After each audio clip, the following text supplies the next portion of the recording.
You hear about blockchain constantly, but what actually is a block? Let's break down the building block of this digital ledger technology. At its simplest, a block is just a digital container that holds a specific set of data. Each block has a limited capacity. In the case of Bitcoin, it acts as a page in a global shared record book.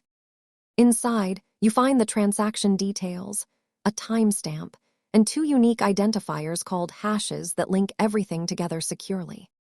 Unlike a standard database where admins can delete entries, once a block is added to a chain, it is essentially permanent.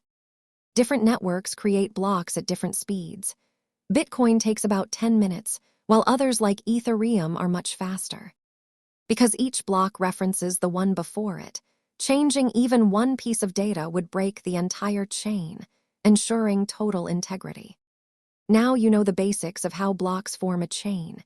If you found this helpful, subscribe for more simple finance and tech explanations.